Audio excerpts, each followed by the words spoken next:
ये इजिप्ट का Cairo city है, जो ना सिर्फ इजिप्ट का कैपिटल बल्कि पूरी कंट्री का फाइनेंशियल हब भी माना जाता है। अगर हम इसके ईस्ट में देखते हैं तो हमें सहारा डेजर्ट में बने चंद हाईवेज के सिवा कुछ नजर नहीं आता। लेकिन ठहरिए, ये सैटेलाइट इमेज 2015 की है। तब से लेकर अब तक यहाँ बहुत कुछ बदल चुका है। इजिप्शियन गवर्नमेंट ने इस डेजर्ट के बीचों बीच इस एरिया को नया लुक देने का फैसला किया है। यहाँ न सिर्फ एक इजिप्ट का नया कैपिटल बन रहा है, बल्कि गल्फ के मुकाबले में आने के लिए अफ्रीकन कॉन्टिनेंट की सबसे ऊंची बिल्डिंग बनाई जा रही है, जिसको आइकॉनिक टावर का नाम दिया गया है। इजिप्ट ने अब दुबई को पूरी टक्कर देने की ठान ली है। 2030 से पहले इनको रेत के इस समंदर में बुर्ज खलीफा से भी ऊंची बिल्डिंग खड़ी करके दिखानी है। पर इस काम के लिए यही बंजर जगह क्यों चुनी गई और आखिर कायरो को रिप्लेस ही क्यों करना है? दोस्तों, पिछले 12 सालों से इस दुनिया की सबसे ऊंची बिल्डिंग का टाइटल बुर्ज खलीफा के पास है, लेकिन इससे पहले ये टाइटल पूरी दुनिया में इधर से उधर घूमता रहा है। 2004 से 2010 तक ये टाइटल ताइवान की एक बहुत बड़ी बिल्डिंग ताइपाई 101 के पास था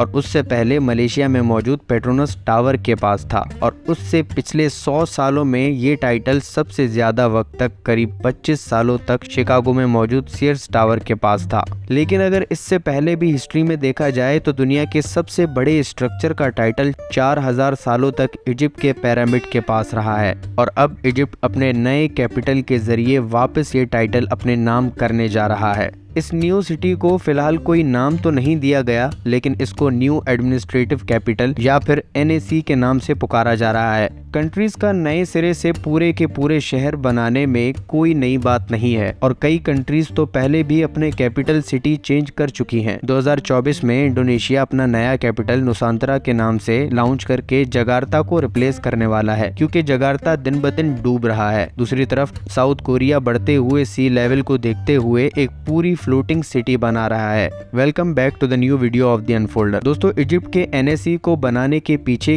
कई रीजंस हैं, जिनमें सबसे बड़ा रीजन ट्रैफिक का है। कायरो को दुनिया का सबसे ज्यादा भीड़ भाड़ वाला सिटी माना जाता है। गूगल लाइव ट्रैफिक डेटा में कायरो सिटी को देखा जाए तो सुबह के वक्त यहाँ की 90% रोड्स पे आपको ट्रैफिक जैम मिलेगा। सिर्फ कायरो के आउटसाइड्स में कुछ हाईवेज या एक्सप्रेस वेज ऐसे हैं जहाँ हमें कोई जैम नजर नहीं आता। बाकी गूगल मैप में पूरा शहर ही या तो रेड या फिर ऑरेंज रोड्स शो कर रहा है। अब ऐसा होने की वजह क्या है? असल में इजिप्ट की 104 मिलियन पॉपुलेशन है, लेकिन हैरत अंगेज तौर पर इसकी 25% पॉपुलेशन सिर्फ इस हिस्से में रहती है जहां हमें हरियाली नजर आ रही है। जाहिर है वो और जाएंगे भी कहां? दुनिया का दस्तूर है कि पॉपुलेशन आबादी सिर्फ वहीं होती है जहां पानी होता है। इजिप्ट का 90% एरिया बंजर और वीरान सहारा से घिरा हुआ है, जहां पानी का नामो निशान तक नहीं मिलता। सिर्फ दरियाए नील है जिसके आसपास पॉपुलेशन मिलती है। ये दरियाए नील इथोपिया और सूडान से होते हुए इजिप्ट में दाखिल होता है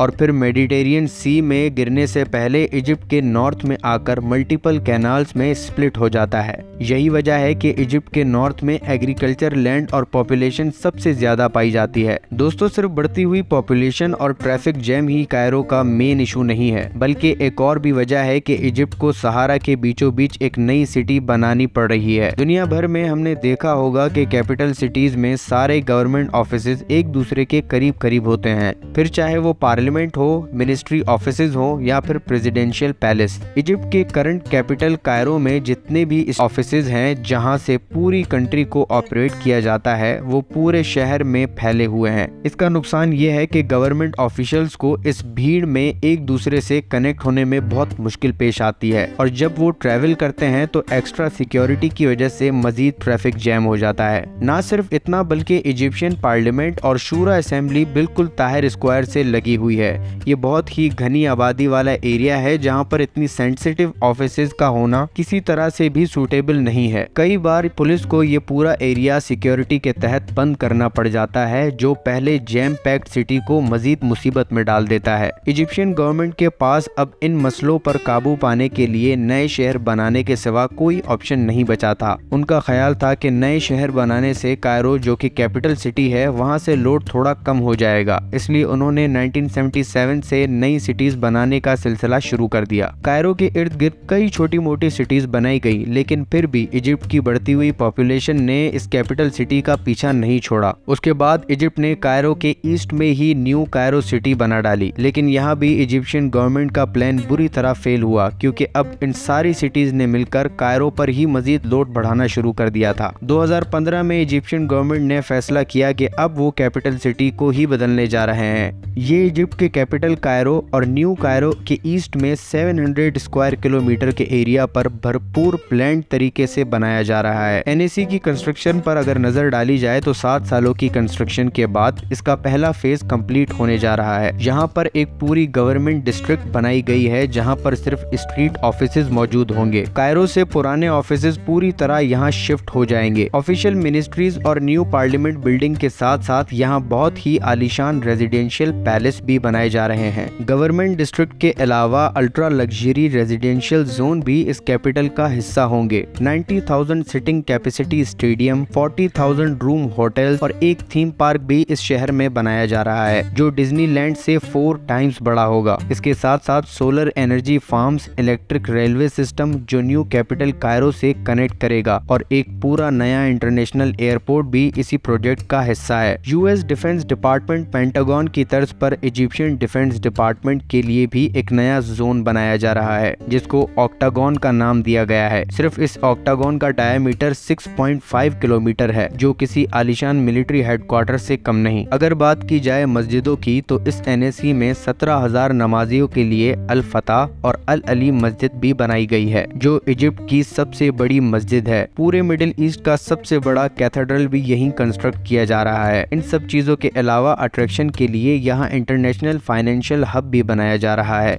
जिसमें अफ्रीका की सबसे ऊंची बिल्डिंग आइकॉनिक टावर पे तेजी से काम जारी है। 77 फ्लोर्स ऊंचा ये टावर कंप्लीट होने के बाद 1292 फीट लंबा होगा, और ये सब तो सिर्फ शुरुआत है, क्योंकि इजिप्ट ने दुबई को टक्कर देने के लिए दुनिया की सबसे ऊंची बिल्डिंग बनाने का मास्टर प्लान भी तैयार कर लिया है। ये बिल्डिंग ओबलिस्को के नाम से दुनिया को टक्कर देने वाली है, जिसका डिजाइन एंशिएंट इजिप्शियन ओबलिस्क के तर्ज पर बनाया गया है। इसको 2030 से पहले कंप्लीट किया जाएगा, जो अगर कामयाब हो गई तो ये 1000 मीटर बड़ी दुनिया की सबसे ऊंची बिल्डिंग कहलाई जाएगी, जबकि बुर्ज खलीफा की ऊंचाई 888 मीटर है। इस बंजर वीरान सहारा में हरियाली और फ्रेश लुक देने के लिए एनएसी में एक जाइंट रिक्रिएशनल पार्क बनाने का भी फैसला किया गया है। इसका साइज इतना बड़ा है कि ये एनएसी के एक कोने से शुरू होकर दूसरे पर जाकर खत्म होता है। इसकी साइज का कंपैरिजन किया जाए तो ये न्यूयॉर्क के सेंट्रल पार्क से 6 टाइम्स बड़ा होगा। आजकल पूरी दुनिया में मेगा स्ट्रक्चर बनाने का एक फैशन चल पड़ा है। अरबों डॉलर्स बहाकर नए इंफ्रास्ट्रक्चर खड़े किए जा रहे हैं। एक एस्टिमेट के मुताबिक अभी तक इजिप्ट एनएसी पर $45 बिलियन